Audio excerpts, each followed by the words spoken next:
Sounds right. Snappy, won't you? I have some very heavy thinking to do before 10 o'clock.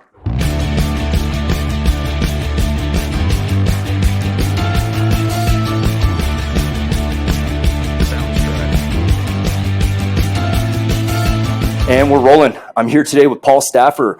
Paul is a local author. He wrote the book Shadow of the Aeons. It is a, Paul, would you say it's a science fiction fantasy book? Is that kind of like what the genre would be? Yeah, I would. And it's I co-wrote it with another chap named Kyle Mack, Kyle D Mack, and myself. And it's called Shadows, or this actually, the book is called The Shadows of the Aeons.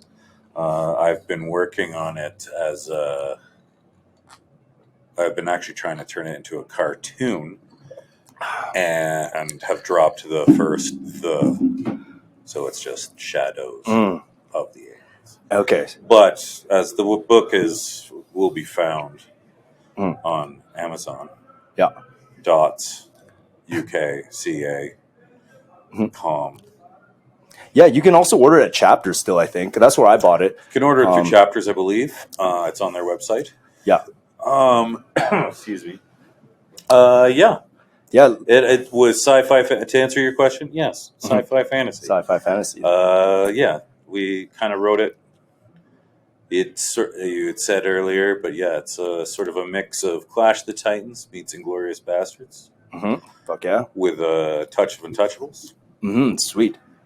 Were those movies like your faves as well? Like why definitely had a significant amount of respect for them, all in their own unique ways. Specifically, Clash of the Titans and Untouchables. Inglourious Bastards was just, like a super good movie. a pretty dang good movie. Yeah, it was good, and I think everyone pats Quentin on the Tarantino on the back quite a bit. They pat him on the ass. Yeah, and I mean, like he's an astounding filmmaker. Yeah, sorry about the tight setup with the mic. All good. It's all good. Yeah, yeah, Paul. So would you always say, because like I've talked to you off, like many times, well, a couple times before filming this, but I love movies, man, and I love science fiction movies too. I mean, like you told me about you and your dad going to a doubleheader Star Wars movie back in the day, and that's like literally one of the fondest memories of your life. And then one of the first, actually. I think it's one of the first. Like how old were you? About 5, I guess. Oh, okay. It's there was other little bits and pieces of memories that I remember as big ones.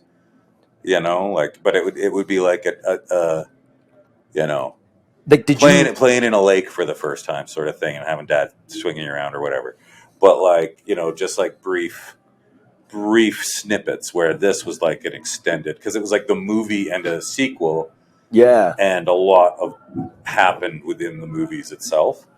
It was episode 4 and 5, right? Like A New Hope and then Empire Strikes Back. Yeah, right? Well, it was the premiere.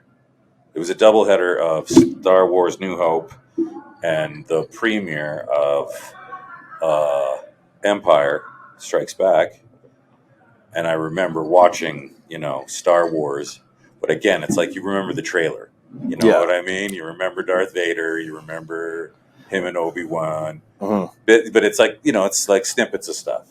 Watched it 1,000 times now. But when you can recall your emotions when you first, like, that movie, was that your first taste of extreme astonishment, would you say? Do you know what I mean? Because I remember one of my earliest memories was watching, it wasn't Star Wars, but for me it was Ninja Turtles 1. It was Ghostbusters 1, and then Star Wars. But I remember those movies, I blew your mind? Well, I never had those emotions before. No, I get you. It's the first time I got excited when I see Dad come home when I was a kid, and then whatever he would yell at me and stuff. But that, like, I remember my brother literally being like, wow, like, just, what is that? What was this? Like, all the warm feelings, like the true, was that for you too? Was it Star Wars 5 years old? Probably, yeah. I mean, and at this one, so when I was a kid, seeing this double feature during Star Wars, when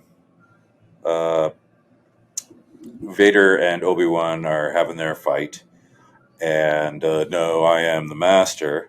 And right as Vader goes to like swing and chop Obi-Wan, the film cut. Oh yeah, that's right. You were telling me the film that. snapped, and then the whole theater just exploded. That's what I remember was the human reaction of just everyone just like, oh my god, because it's like the film's like just it stopped. Yeah. And were people throwing popcorns at the? Oh, at the dude, screen? it was a riot. Almost, yeah, it was right? at the Palace Theater.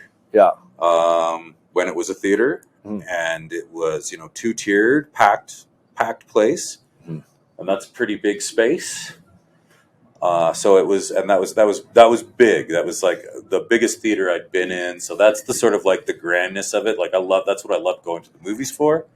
It was so big. It was an event, loud, and it was totally. Because we talked about at the bar. I'm just gonna kind of rehash that conversation because I don't think we came to a conclusion, but I was saying Star Wars is definitely move this thing under. Yeah, there you go, Paul. Yeah, basically under the chin is perfect angle. Yeah, just get comfy and the Star Wars. If you watch A New Hope, if you're born in 2003 or 2013 or 2015 right now, and then you watch A New Hope versus I don't know Obi-Wan on Disney Plus or like how can you expect to like the first one more, like the original one from 1970. I think it's because of that nostalgia and back then movies just weren't as that awesome with special effects yet. So comparing it to anything else, it was mind blowing. But now, well, those original ones were so tangible, and sure there was like some green screening, early green screening with things. But they were like the innovators of that shit. So, and it wasn't like their green screen was sticking the speeder bike, a guy on the speeder bike in front of a green screen, and then just putting that on the, what do you call it? I can't remember the technical term, but like they just do a playback of like, whizzing a camera through the freaking forest and speeding it up. Oh, and they just layer the two images. Right. Yeah. And do the cutout and that's right. Basic green screening because like on the speeder bikes. Yeah. You know what I mean? And the actors just like, but that was like the very first, doing of that. Like, well, they were, and that is a technique taken from. That's how they put fucking space shuttles and. Yeah. You know what I mean? So it's like they've done all kinds of different effects with just like models and miniatures and you know what I mean, and Muppets and stuff. But to segue back, I like because you love the original Star Wars so much, sure, because it was tangible and like it wasn't like the new ones cartoon. Okay, cartoon on cartoon. Okay, so like especially 1, 2, and 3 were cartoons. Yeah, they were cartoons. Yeah, I get what you're saying. Did you like 3 though? 3, Revenge of the Sith. Like all of them. Between all 3 of them, there's a pretty good movie in there, or there's a good story, but there's a lot of, and I get you're younger, and so you might have grown up with that stuff a little more, but you're not that much younger than me. And they're like, you know what I mean, like the Jar Jar. Yeah. Oh yeah. Huge misstep. Yeah. Huge misstep. Like, and they don't like why go into that because it's. Everyone knows Jar Jar was. It was just it had no place in anything with regards to the movie. It just seemed like what it seemed like. It's like when someone has like a piece of a vegetable in their teeth as they talk. Oh no, you don't. I'm just saying. I was like, it's like anything at that point. You're just noticing that, right? It's like I just felt like that was Jar Jar Binks, and it was just unnecessary. It was completely. The movie would have been great without that weird guy. He was so. Yeah, racially profiling too. I mean, God, clearly it was a Jamaican, like really, right? Like George. Yeah, that's pretty bad. That was bad. Yeah, that was bad. That's such a. Kids will like him. They'll think he's funny. What? Yeah. What is this? Yeah. Hey, was Jar Jar Binks? Was Jar Jar Binks supposed to be he was portraying a Jamaican, right? Like, is that what? Well, I think that was the sort of he wanted to have him this sort of like Rasta vibe. Yeah, You know what I mean? yeah. or whatever, but also like bad. Yeah. The whole, he was awfully conceived Mhm. and Yeah, no, I was, like yeah. just No, that thing almost it's easy to say offensive character by Yeah. any standards. Yeah, no, he ruined a Of lot just of being like vibes. offensively annoying. Yeah. Oh yeah. Oh yeah. Okay. Yeah. No. Like. Yeah. We're in agreement. I mean, Yeah. they totally dropped the ball on that entire situation. I guess I just kind of don't necessarily think though that I would agree with you that if you and I were born today, or sorry, 8 years ago, 2015, Sure. I don't think we would like the original Star Wars more than the Disney Plus stuff, right? We would think it's kind of like there's going to be few, and they'll be few and far between, and I think that generation is getting bigger these days, to be honest. oh, like You the know what I nostalgia. mean? Like, because I loved watching, say, a lot of the movies that I didn't get to watch when I was super young. Like, I mean, like whatever, like some of like the what would be rated R movies. You know what I mean? You knew they were a thing in the 80s or the 70s or whatever, and they were. But movies in the like 70s and 80s, 60s, 70s, and 80s were made way differently. of course. You know what I mean? Like as soon as like Well, why don't we the compare? computer, Like, why don't we the compare? computer when the computer animation, Abyss, Jurassic Park, Terminator 2, Mhm. those three came out. Yeah. It changed the industry. T2. Those three. That one. And those are both two Cameron movies. You know Yes, what I mean? yes. And a Spielberger. Mm-hmm. Like Spielberger. Yeah. Do you watch classic movies? Some. Okay, so Lately I've been watching a lot of Burt Reynolds movies. oh really? Yeah. But yeah. old 70s ones. Oh, like not what was the one he was in that the Daisy Dukes and stuff? Oh, that's Dukes of Hazzard. Dukes of Hazzard. Well, was that Burt Reynolds? He was Boss Hogg in that. Okay, the original yeah. one, but that was also like 20 years ago compared to Right. his movies that he made in the 70s. What about When he was Western? in the 70s, he was the Rock. Yeah, no, dude, he was a stud. He was a stud back he was then. the Yeah. highest paid and Yeah. most beloved actor, Mhm. action guy, whatever, Yeah. in the 70s Yeah. and early 80s before like Stallone and Schwarzenegger Yeah. became. He was the original, He was the original action guy. He was and original he did a alpha lot male. of his own stunts. he was like beating women. He didn't do very well. He what was the was beginning? nominated for an Oscar, but he never won one. What was the sorry, Paul, you gotta move this circle. sorry. There you go. Yeah. The what was the movie he was on? Was it The Longest Yard? I think it was The Longest Yard, the original. The very beginning, he literally beating his girlfriend. Oh yeah. Like I mean I think in hindsight now, to think that was normal is kind of like really odd now. In the 70s one? Yeah. He's Like, in the 70s that kind of makes he's sense. throwing her around, literally just like blah, like I just haven't man. that's one that I Unless I'm haven't not seen. remembering this right. That it could very well be. Yeah. I'll do my due diligence and see, because I know in that one he is in jail. Mhm. That's the Sandler did a remake. Yeah, Sandler did the remake, and he had an all-star cast. Yeah, and Burt was in it too. Was he? Burt was in Okay. it. He played like the coach or Okay. Yeah.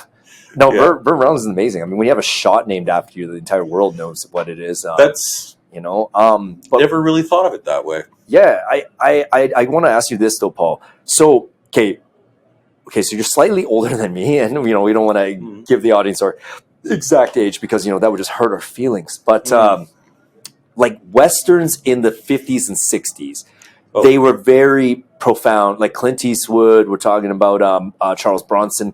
But if you were, They weren't that far back. okay, but go. Okay, you know what? A safe bet. We'll talk about John Wayne, 1940s movies, right? 40s and 50s, John Wayne would have been the dude. So someone from that era who grew up, who was 5 or 6 when he saw a John Wayne movie, he might go on to tell you that those are the best movies ever made. Now we aren't going to think based on what he grew up with. That's exactly Could it. you imagine a John Wayne today with the internet? Oh My God! No, he'd be canceled in 2 seconds. The KKK. If that KKK even exists, even in the KKK now, there's someone who say you got to be inclusive. So I don't think there's a real KKK anymore.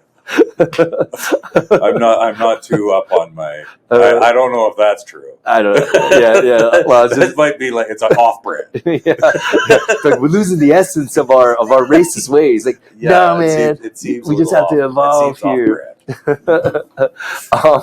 I guess I'll just. Are you a member of the KKK? Is that what you're telling me? No, me.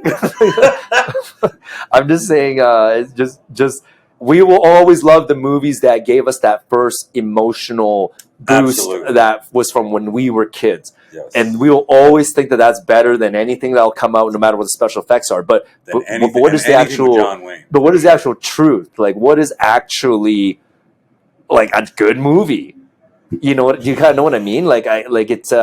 It's so subjective that maybe no one really knows what a real good movie is. It's just how each one affects you, right? I love the history of it, and a lot of it got very like modern big movies where, and the ones that generally made exorbitant amounts of money, which are the ones that I always kind of liked.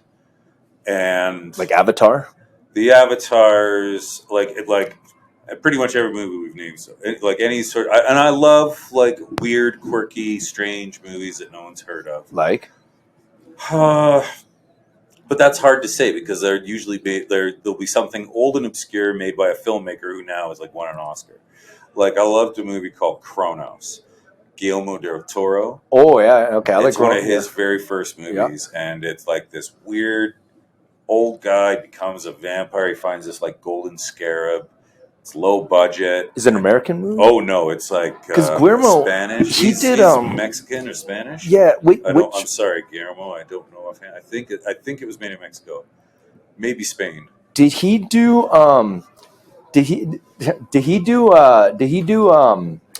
Fuck! What was that movie called? The Shape of Water. No. Hellboy 1 and 2. It was the one where Blade 2. No, it's fuck, man. The girl has a gun on her leg. Oh God, no, that's Robert Rodriguez. Okay, who's Guillermo del Toro? Guillermo del Toro did a bunch of those movies that I just mentioned. Yeah, okay. Hellboy. Yeah. Hellboy 2. Yeah. Shape of Water. Yeah. Creature Black Lagoon one. Yeah. Oh God, Blade 2. Blade 2 is Guillermo del Toro? Oh, wow. Shit. Yeah. What was Blade 3? Robert Rodriguez, who I know is Mexican. Yeah. Well, from Texas. Uh-huh. I feel like terrible. I'm probably getting some facts wrong. Yeah. I don't want to be quoted on my facts. Uh-huh. But he made Mariachi, El Mariachi, Desperado. Oh, Desperado. And fuck, that was a good movie. He wrote a really good book about that. That is worth a read for any filmmaker. My friend, this is kind of random, but from Desperado, where he's like, it's like, I think it was Selma Hayek. She was saying something, and then like Antonio Banderas, he's like, not yet. Yeah, so like me and my friends would always, we'll interrupt each other and be like, not yet. Yeah, there's like all these crazy like he like clicks in the magazine. Ooh. Like everything. Oh man, everything is just everything's pleasure. Everything's just sexual and sexy. There's this meme on the internet. I gotta find it for you after. It just shows Antonio Banderas, like his eyes light up, and he just like it like he just collapses into a state of a bit like bliss and like ecstasy. He's just like, and it's of him looking at a computer. But I forget what the movie was. I think he was spying on a girl he had to kill, but she was like, assassins. Is that what it was? Yeah. And then, but like that meme was just, I'm like, that's him. Everything he does is like he flicks his hair. He's just, like he's just, everything's just pure ecstasy for himself. It is. Yeah, like, but he's a handsome ass dude, so everything he does he even catches a glimpse of himself would probably just give himself ecstasy, and like that, and those are like a state of great films Yeah. made by a new generation of people in the 90s that like turned the 70s people into like the true mentors. You know what I mean? Like it's What are you saying? You're saying they well, they picked up where the 70s. there's a few guys that came out of the 70s. Mhm. Spielberg, Scorsese, pretty much. Um, They're the two top guys. Ford Coppola's out there still, but yeah, Godfather's Ford Coppola, right? yes, Okay. it is. But he hasn't got a huge resume of films that he's From the 70s. Spielberg, Scorsese. filmmakers. Yeah. They're really two main guys that are like still around, Mhm. still making movies. Yeah. You know what I mean? Yeah. And big guys from the 90s that like Wachowski's arguably, but they haven't made a huge amount of films. Mhm. Quentin and Robert Rodriguez would be the biggest names from that era. David Fincher. Hey, what did you know that Quentin he hates Bruce Lee, hey? Apparently he wasn't a big fan, which Yeah. I find I thought it was I odd. get we that, seen Kill like, Bill that makes sense based on the portrayal of him in Once Upon a Time in Hollywood, which I thought was a fucking amazing movie. That was pretty good. Yeah. I mean, You but like thought it was pretty good? it's the same with like the Inglorious Bastards things, right? It's just he just took his and what we did with Shadows. Mhm. Like we were of the mind if like, oh well, he can write a story about Keep talking. I'm gonna put the book up to the camera. yeah. I just want to show the audience. This if he can just rewrite history for his own amusement, you know what I mean, and have a bunch of like a Dirty Dozen style, bring a gang of World War II miscreants together to go stomp Nazi ass. Yeah. We already were working. He may have had whether it was like universal inspiration or whatever. Yeah. We were working on this idea. Well, that's what you and I were kind of discussing that one day. It was like when you saw Inglourious Basterds, you must have felt, wow, was there a collective consciousness all thinking the same idea at the same time, or how did this happen? Like, because you basically had a similar idea in many ways, not like the same plot, but the same ambiance, Well, and because that's what I felt when that's what I enjoyed. I'm not all the way through the book. It's super entertaining. I'm halfway through, but I'm entertained. I felt what you were going for. I got what you were going for right off the jump, and I was like, oh, this is sick, Well, I mean, the inspiration for it came from my partner and I going to see. We were in a bit of a rut, and like writer's block rut. Yeah, and Inglourious Bastards came out, and but I believe that might have come out after. I'm not sure what year was Inglourious Bastards. 2009, I think. 9? Yeah, I think it was 2009. I remember I loved that fucking which movie. Came first was the new Star Trek update. That was 2009 too, I think. I know. Yeah. And they came at roughly around the same time. That was a good year. and the same year, and we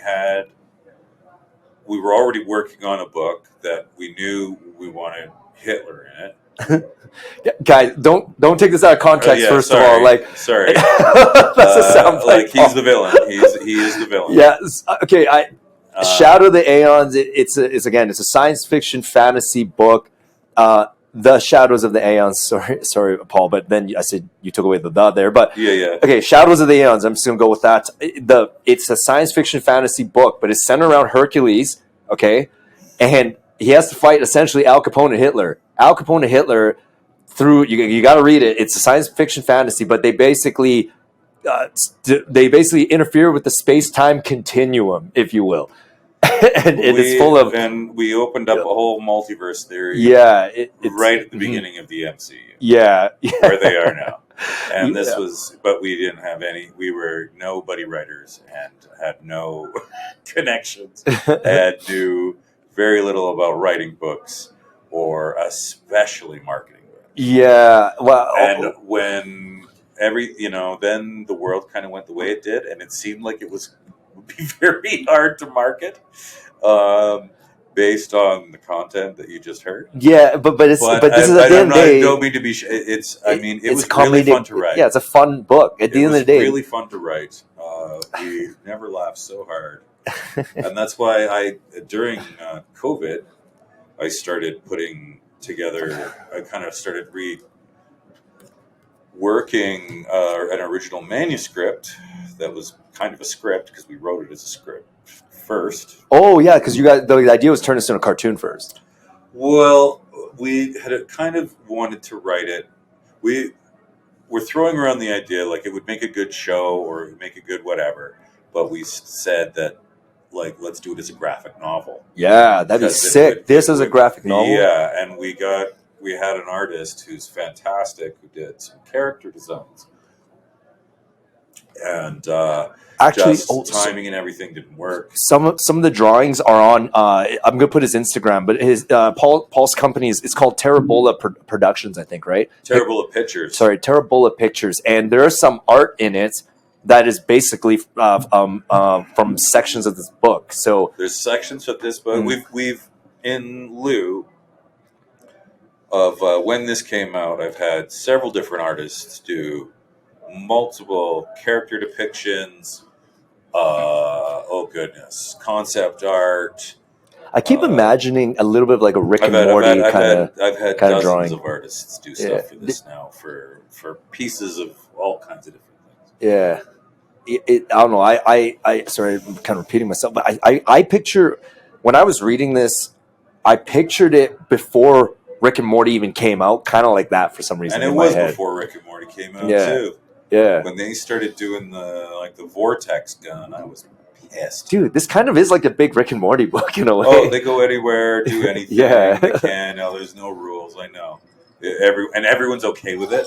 And that was the big thing that I thought was a sort of like mental blocker for us, or at least in the concept of the marketing around here. You know what I mean? It just didn't seem like it would be hard to digest outside of I don't know, anyone who was listening to Dan Harmon at the time. You need to, I don't know, but again, books are this thing. There's no timeline for this. Like what I mean by that is, you made and published it, but it didn't get the shine that you wanted. But it's also like marketing's hard, right? Like I'm kind of discovering that now, even with our bar restaurant. So like going to keep plugging away at it. But again, it sounds sad, but this thing could just pick up 10 years from now for some reason, without a doubt. That's the thing. You just kind of have to put it on the ether and let it and honestly, do your best. I feel and like I've come got out. A couple sequels in me, which would be just nice to get out. I mean, we have a second one that, aside from fully fleshed out dialogue, is fully mapped out. Okay, can you give me a synopsis? Well, you still haven't told me how this ends, and I have to read it. But well, it's good versus evil. You can figure out who wins. Evil. Well, yeah. Well, don't they always? No. Well, they win for a bit. Only in the real world. Evil wins until. Good guys only win in the fucking movies. Yeah. It depends on who you think's the good guy. And, I mean, exactly. We're all complicated. It's everything's a shade of gray. Like holy fuck. But I don't know what's good, what's evil no more. For sure. So the morally challenged win, and it basically picks up where they go to a different time. So this is a sequel to The Shadows of the No. This is the sequel I'm discussing. So after the events of this, the victors go to a different time and a different place to celebrate. When that suddenly sounds like the environment, and it's a very they go somewhere different where similar to where this one takes place, like mostly sort of Europe. Where if you this one spans the globe, and in certain areas and stuff. Where would you, if you're a cosmic being, I'm just because I almost want to get a little bit of I'm trying to get some clues into like the kind of like sequel, but where would you think is the greatest place and time to party? If if you can travel the multiverse, If I could and you have Hercules' health, I don't want to give away too much, but he lets himself go. But, that's true. Yeah, I mean, but you have Wolverine strength kind of in a way. Somewhere tropical. Don't you think it'd be 1980s Miami with all the cocaine in the world? It's similar. Yachts and 1980 cocaine. Think a little further south and a decade earlier. Pablo Escobar. But that's just the cocaine. Wouldn't you want to? He might make an appearance. Oh. But I can neither confirm nor deny that. Okay. But Paul's a little closer to the mic. Yeah, I can neither confirm nor deny, but basically, as our victors from the previous story are all just sort of chilling and like newfound compatriots, and because the first story brings together people and beings from different time and space, different times and spaces, to one place to fight one great evil. Yes. And once they all presumably win, they go somewhere party, and then everything changes around them. Okay, so they basically have to basically go their separate ways to figure out, because multiple different sort of realities start unfolding. Shit. So they have to go on their separate ways to find out. Have you been watching Ant-Man?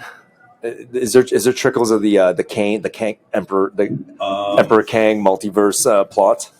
It's grander and darker than that. Is it comedic again? Sure, but I mean, it's like old. We've written in between a mixture of like old lore, and like multiculturally old lore, as well as some bullshit. All right, okay. just some pure nonsense. All right. Like we've and having the sort of luxury of like the breadth of time where we can talk about figures from the past. Okay. Notorious. You're big into history, eh? I mean, that we wouldn't be here without it. Yeah, there's a lot. I think people want to like forget that it happened, and just because it's in the past and gone, it doesn't. You can't just erase it and say it wasn't there because you tore a page out of the fucking book. Like it's and you scrub the internet from it. Like people want that so you don't know it, as if like it's harmful to know, because it's like, hey, but every major person in control has always instead of the internet, they have literally physically destroyed libraries. We don't even know how much of history. There's probably a dozen more times the simple that fact, we will never know. The simple fact that there is more alien talk on TV, new media, mass media today, and UFOs and a whistleblower and all this kind of stuff. It's like, if that's what they're really telling us, what aren't they telling us sort of attitude I've got. But also it's like, okay, well, then the hieroglyphs actually do make sense. You know what I mean? And all the conspiracy nuts, and then all the books I read, it's just like, oh, well, there were probably aliens here 10,000 years ago. Well, yeah, possibly. It was 10,000 years ago. Like, a whole lot of shit could have happened. Yeah.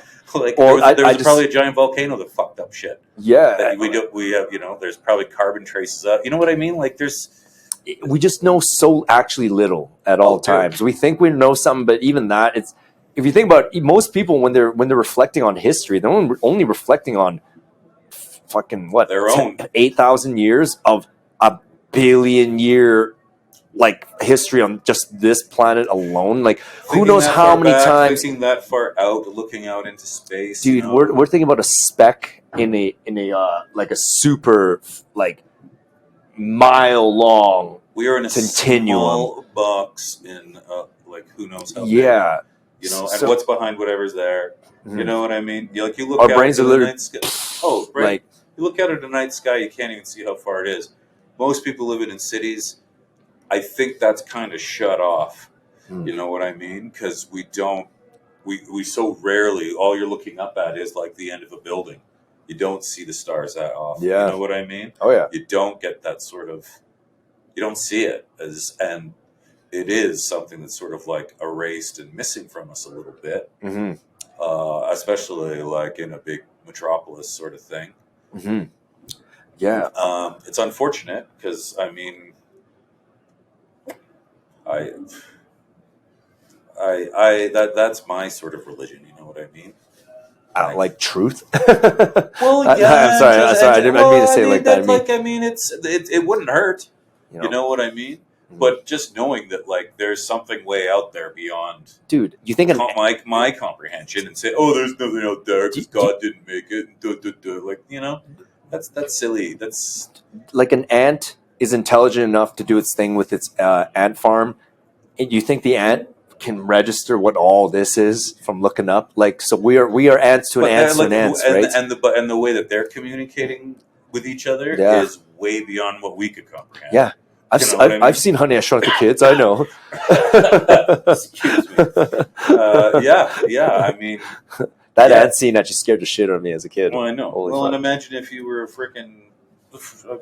giant kaiju. Yeah. You know. Yeah. Squish. Yeah. Like being a freaking ant to a human coming at you. Are they like whatever? Like this is it, I guess. Yeah. Yeah, you know. Yeah, it's like everything we did was, and maybe they go in between the grooves. You know what I mean? The little they go between our treads every day, and we don't even notice them. So, hey, Paul. So when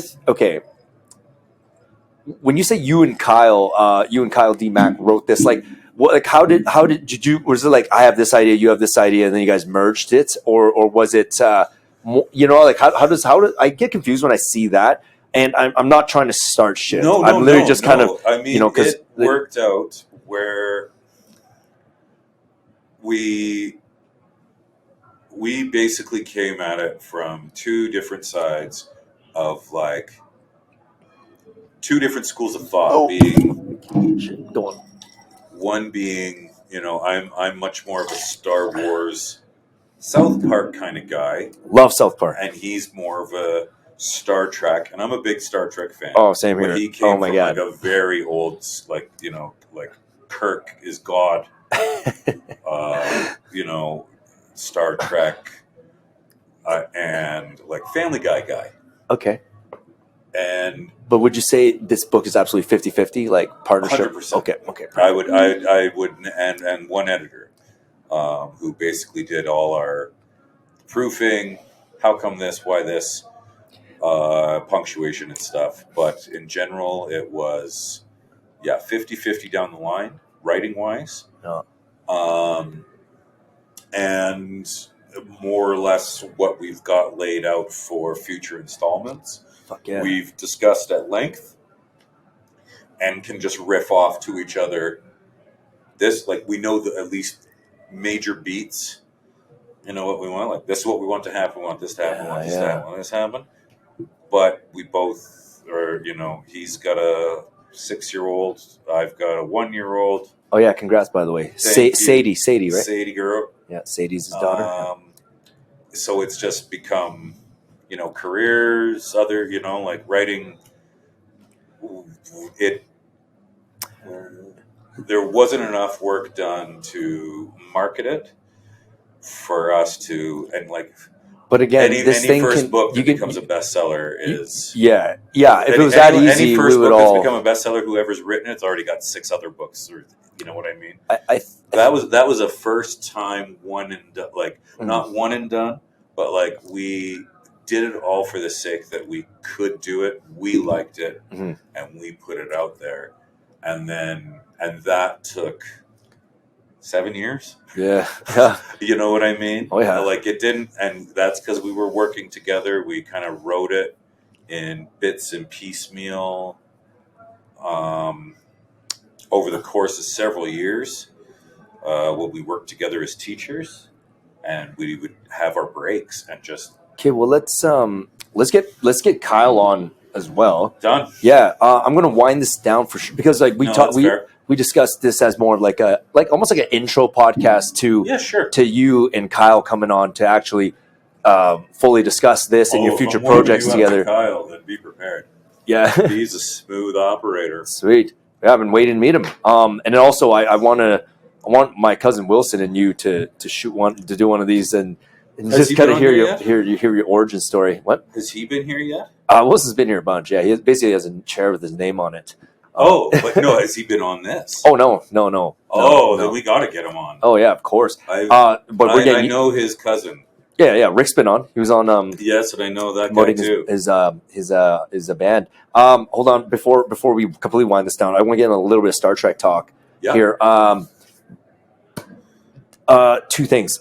Strange New Worlds. Did you see that? I saw the whole season. Holy fuck! Did you like that? I actually liked it all. There was one episode that I didn't care for too much. I don't like the way they portray Kirk in it, but goddamn, it's a great show. Wrong actor, I think. I think wrong actor. Yeah, probably.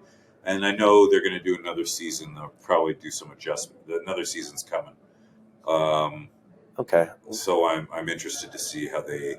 And But he's you- supposed to be a little more on it. But did you like it or not? All of it. I liked all. If there were, I think it was 10 episodes. I liked 9 of them.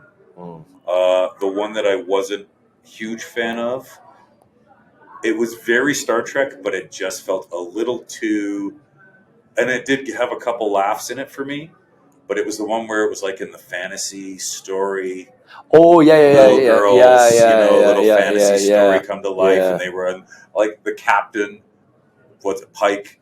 Yeah. Cracked me up as a sort of sniveling. Well, that actor, he's just so. He's awesome. He's so he's so lively. He's good. That guy's super good. To be honest, I'm kind of chapped that I always pictured Kirk having that. You know what I mean? Like, yeah, I'm like that should be Kirk. And that's the weird because thing. Pike's supposed to be more stoic. Well, that's right. The Isn't that the way we know Pike? Yeah, I know. I think they reversed the fucking shit out of it. I know. It had a little. There's that Pike and Kirk. That's the weird thing about the whole. Like they're just trying to cover an actor firing. You know what I mean? Yeah. You know what I mean? But So it's like it's weird that they're even addressing it.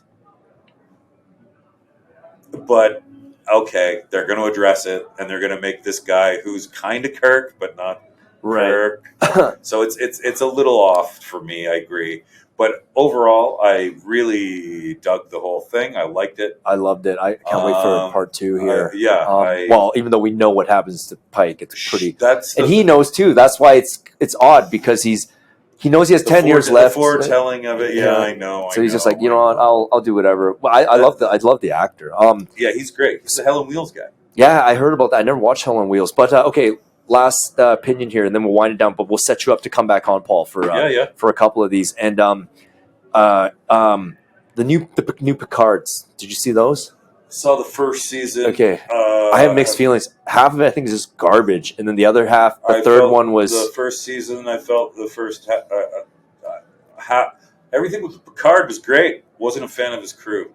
I gotta say, in the first season. I didn't care much for his crew. Pretty much anyone.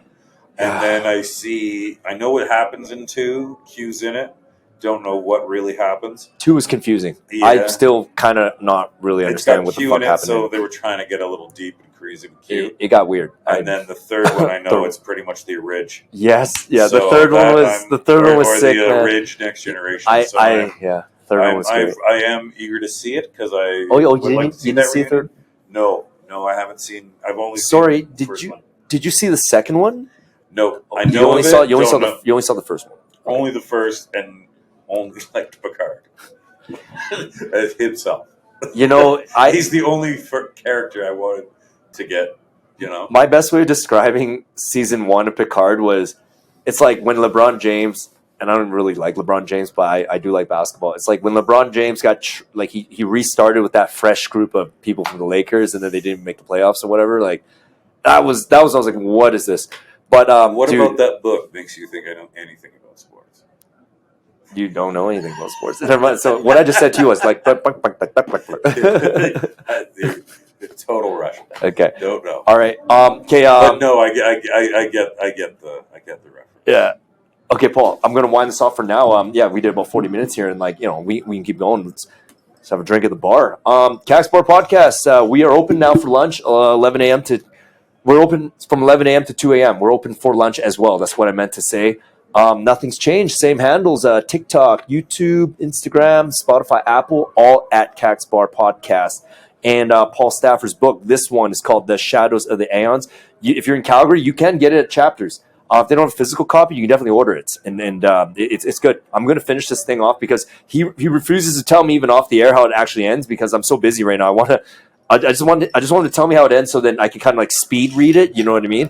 No, that's fair. But right now I guess I'm gonna have to reread it. But I'm gonna enjoy that too. It's just my trouble right now, Paul. Like It's just finding time right now. I'm just like I the day is like all consuming. So. Well, you've got this fancy little unit going on here, so I mean, I can understand why you're a little busy. Yeah, but and I don't take offense to your lack of literary endeavors. Yeah, it'll get done though. Okay, well we'll get Shawn again soon. All right, okay, bye everyone. Have a great night. All right, Thanks. peace.